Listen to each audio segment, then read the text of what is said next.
আলাইকুম রহমতুল্লাহি ওয়া বারাকাতুহু।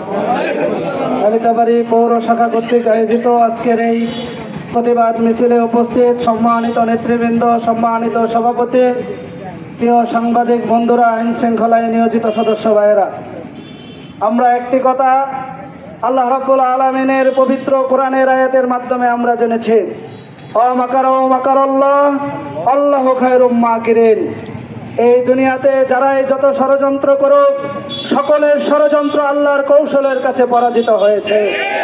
প্রিয় ভাইয়েরা, বাংলাদেশ জামাত ইসলামী শুধু 24 সালে নিষিদ্ধ হয়নি, বাংলাদেশ জামাত ইসলামীকে ইতিপূর্বে আরো কয়েকবার নিষিদ্ধ করা হয়েছিল। কিন্তু যারাই আমাদেরকে নিষিদ্ধ করতে হয়েছে, নিষিদ্ধ করতে এসেছে, সময়ের ব্যবধানে তারাই দেশ থেকে পালিয়েছে, তারাই নিষিদ্ধ হয়েছে। আমরা কখনো কখনো শুনেছি একটি দুইটি শিবিরদার, সকাল বিকাল নাস্তা কর, ধৈর্য ধরে জবাই কর, এমন স্লোগান আমরা শুনেছি। আজকে তাদেরকে মাইক্রোস্কোপ দিয়েও খুঁজে পাওয়া যাচ্ছে। প্রিয় ভাইরা, আজকে এই 1 আগস্ট এসে আমাদের মনে পড়ে 2024 সালে যখন আমাদেরকে নিষিদ্ধ করা হয়েছিল, আমরা সে সময় যে প্রস্তুতি নিয়েছিলাম, আমরা আমাদের স্ত্রীদেরকে বলেছি যে আর হয়তোবা আজকের পর থেকে হয়তোবা তোমার স্বামীকে আর নাও পেতে পারো, সেই বিদায়টা আমরা নিয়েছি। বলেছি এই তোমার এই সন্তান হয়তোবা এতিম হয়েছে, সেই ঘোষণা দিয়ে ঘর থেকে আমরা বের হয়েছি। আমরা এই দুনিয়াতে জন্মেছি মৃত্যু গ্রহণ করার জন্য, জন্ম আছে মৃত্যু হবে, সেটা আমরা জেনে এই আন্দোলন করি। আমরা এই আন্দোলন দুনিয়ার কোন মানুষের খুশির জন্য আমরা করি না, আমরা এই আন্দোলন করি আল্লাহ রাব্বুল আলামিনের রাজি খুশির জন্য। আমরা 5 তারিখে নিষিদ্ধ হওয়ার, 1 তারিখে নিষিদ্ধ হওয়ার সাথে সাথেই আমরা আমাদের প্রতি পরিবারের কাছ থেকে আমরা দাবি ছাড়িয়েছি। আমরা এর আগেও যতবার রাজপথে মিছিলে যেতাম, যতবার গ্রেফতার হতাম, যতবার আমাদেরকে নির্যাতন করা হতো, প্রত্যেকটি মুহূর্ত পরিবার থেকে আমরা বিদায় নিয়ে আমরা গিয়েছি। প্রিয় ভাইয়েরা, আমরা আল্লাহর কোরআনের সেই আয়াতটিকে বিশ্বাস করি।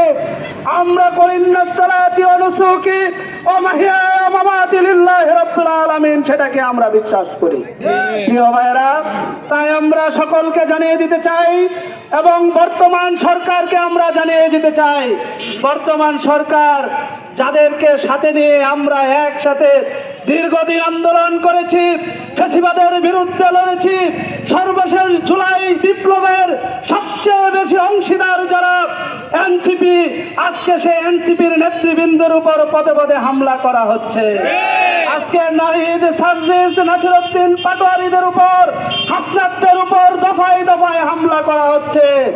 এই হামলা কেন করেন সেটা আমরা বুঝি, সেটা দেশের মানুষ বুঝে। এই হাসনাত, সার্জিস, এদের কারণে আজকে আপনারা ভালোভাবে দুর্নীতি করতে পারছেন না।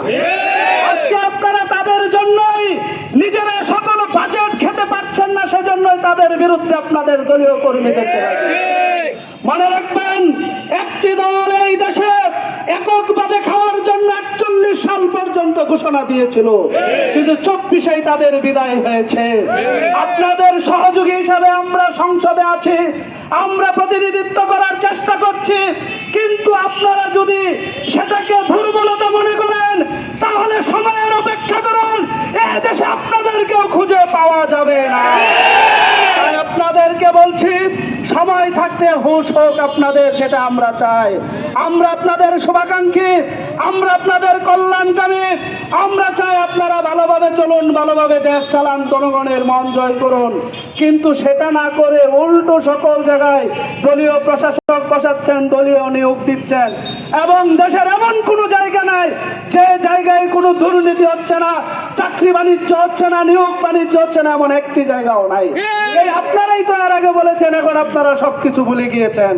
তাই সময় থাকতে আমাদের বন্ধু প্রতিম সংগঠন বর্তমান সরকারি দলকে বলতে চাই, আপনারা জনগণের পালস বুঝুন, জনগণের পক্ষে কথা বলুন, জনগণের অধিকার তৃণমূল পর্যন্ত পৌঁছে দিন। 5টি বছর আপনারা এদেশ চালান, যদি 5 বছর ভালো করেন, দেশের জনগণ আপনাদেরকে আবার সুযোগ দিবে। আর যদি এখন থেকে উতাল পাতাল শুরু করেন, একটি জিনিস মনে রাখবেন, জামাত ইসলামী এবং 11 দলের ঐক্যজোট এমন কোন দল নয় শুধু খালি ঘোষণা দিবে ঈদের পরে আন্দোলন, ঈদের পরে আন্দোলন। আমরা ঈদের পরে ঘোষণা দেব না, আমরা একদিন ঘোষণা দেব, একদিনই সরকারের তাই আমরা আপনাদেরকে বলতে চাই, আমরা এই দেশটাকে সামনের দিকে এগিয়ে নিয়ে যেতে চাই, কিন্তু আপনাদের কার্যক্রম এই দেশকে আবার পিছনের দিকে নিয়ে যাচ্ছে। তাই আসুন, আজকে যারা জামাত ইসলামের বিরুদ্ধে এখন নতুন করে কথা বলছেন, দেশপ্রেমিক শক্তি এনসিপির বিরুদ্ধে আপনারা লেগেছেন, আপনাদেরকে বলি, এই এনসিপির এই ছাত্রদের কারণে, এদের নেতৃত্বের কারণেই কিন্তু আজকে আপনারা সংসদে বসতে পেরেছেন, এদের কারণে আজকে আপনি শিলং থেকে বাংলাদেশে আসতে পেরেছেন, এদের কারণে আপনি লন্ডন থেকে বাংলাদেশে আসতে পেরেছেন, এদের কারণে আজকে এই দেশে নিঃশ্বাস ফেলতে পারতেছেন সুস্থভাবে, সুন্দরভাবে। আর আমরা যারা আছি, আমরা আমাদের এই বাংলাদেশে ছিলাম, আমাদের নেতৃবৃন্দ ছিল, আমাদের তিনটি ঠিকানা ছিল, একটি হচ্ছে নিজের পরিবার, আর একটি কারাগার, আর একটি কবর। এই তিন ঠিকানা নিয়ে আমরা আন্দোলন করি, আমাদের অন্য কোনো ঠিকানা নাই। এই তিনটি ঠিকানা নিয়ে আমরা মৃত্যু পর্যন্ত আন্দোলন করে যাব। তাই সকলকে ধন্যবাদ জানিয়ে আমি আমার কথা এখানে শেষ করছি। আল্লাহ হাফেজ। আসসালামু আলাইকুম ওয়া রাহমাতুল্লাহি ওয়া বারাকাতুহু।